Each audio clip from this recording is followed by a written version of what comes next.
Hello mga ka-Diskarte Mo TV. Once again, welcome po sa ating channel. So, ang ayusin po natin ngayon ay Eureka na desk fan. Ayan. So, yung problem nito mga ka-Diskarte Mo TV, pag switch on sa 1, ayan, mahina.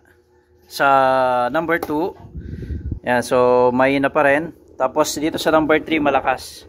Ayan, so makita natin guys, malakas talaga siya. Ayan. So, samahan nyo ako mga ka-Diskarte Mo TV para ayusin yung electric fan na ito. Ang una nyong gagawin mga ka-Diskarte Mo TV is i-check yung kanyang pinaka-LEC. So, yung normal na electric fan mga ka-Diskarte Mo TV, once pinihit mo yung kanyang pinaka-LEC, dapat free play yan, free wheel. Okay, so dapat wala kang mararamdaman na restriction tulad nyan. Okay? So, once kasi na meron kang naramdaman na restriction o parang pumipigil sa kanyang pag-ikot mga ka-Diskarte Mo TV, ibig sabihin may problem. So, either yung shafting o di naman kaya yung kanyang bushing. So, sa case na ito mga ka-Diskarte Mo TV, yung electric fan na to, pre-play naman. Okay? Wala namang restriction na nararamdaman pag pinihit. So, ibig sabihin wala dun yung kanyang pinaka-problem. So, yung next yung i-check mga ka-Diskarte Mo TV is yung kanyang motor. Okay? So, either yung kanyang stator or di naman kaya yung kanyang capacitor ang susunod nyong i-check. So, nandun sa dalawang yon mga ka-Diskarte Mo TV ang pinaka-problem. So, tatanggalin lang guys no, yung pinaka-back cover.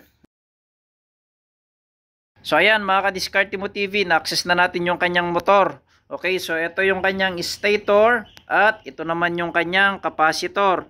So, pwedeng yung stator yung sira, pwede rin yung capacitor. So, ang una nating i-check mga ka-Diskarte Mo TV is yung kanyang capacitor. Ayan, kasi nga mas accessible siya.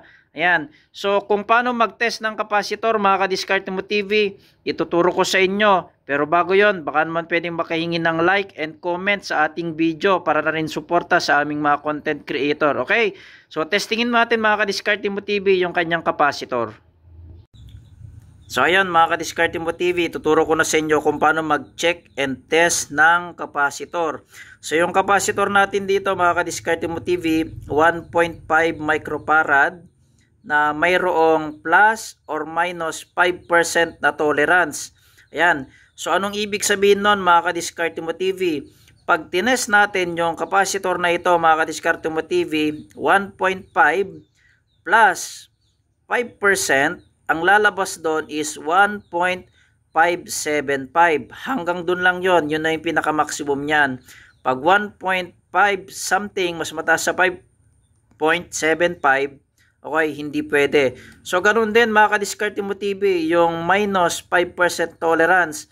So, from 1.5 minus 5%, ang lalabas doon is 1.425. Ayan, so pag mas mababa doon mga ka-Diskarte Mo TV, compromise na yung function ng capacitor na ito. I-actual na natin yung na-discuss kanina. Okay, so yung value ng capacitor na ito is 1.5. Okay, so 1.5 plus 5%. Pag nag-reading tayo, dapat hindi lalagpas sa 1.575. Ganun din sa minus 5%. So, 1.5 minus 5%.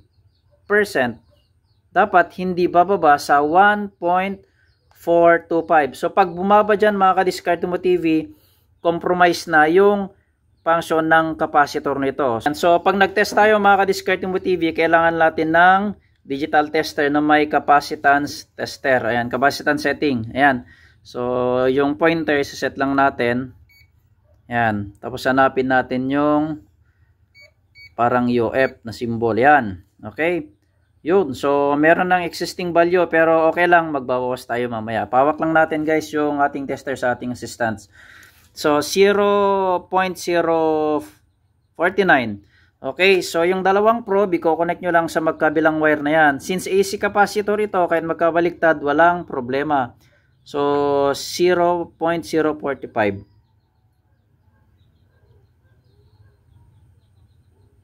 So, nakukuha natin 1.35. Okay, so ima-minus natin mga ka-Diskarte Mo TV dito, 0.044. Okay. So, hindi kasi calibrated mga ka-Diskarte Mo TV yung ating tester. Okay, so bili kayo ng Fluke. Okay, so 1.435 minus 0.045, ang lumalabas is 1.39. So, anong ibig sabihin yan, mga ka-Diskarte Mo TV? Mas mababa na. Okay? So, ibig sabihin, compromise na talaga yung capacitor. So, ayan, mga ka-Diskarte Mo TV, ito na yung ipapalit natin na bagong capacitor. So, 1.5 UF, same value.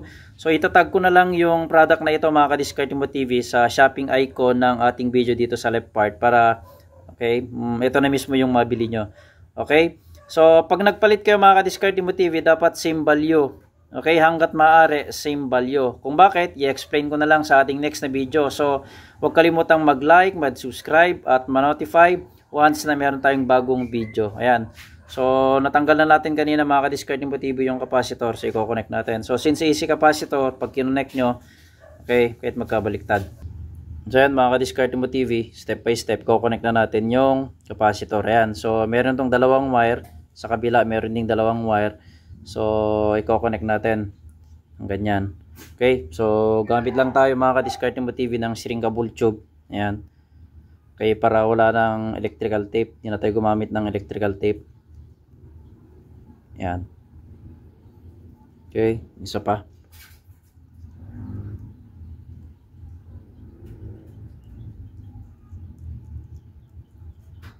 So, connect natin dito sa isang wire. Yan.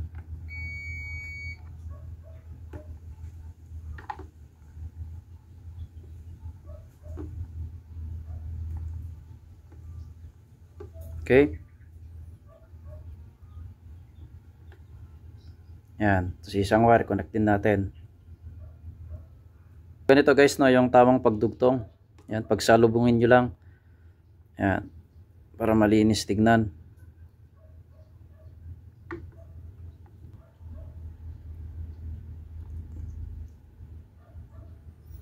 Yan. So, yan na siya. Tapos, kuha kayo ng lighter.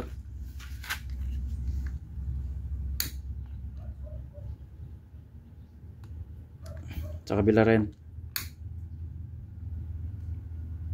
Yan. Okay. So, di ba malinis, mga ka-Diskarte Mo TV? Wala nang electrical tape. So, lalagyan natin, babalik natin dito.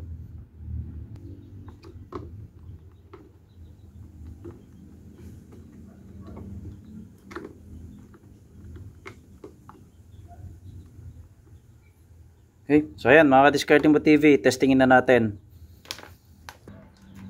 Okay. So, testingin natin sa number 1, mga ka-Diskarte Mo TV.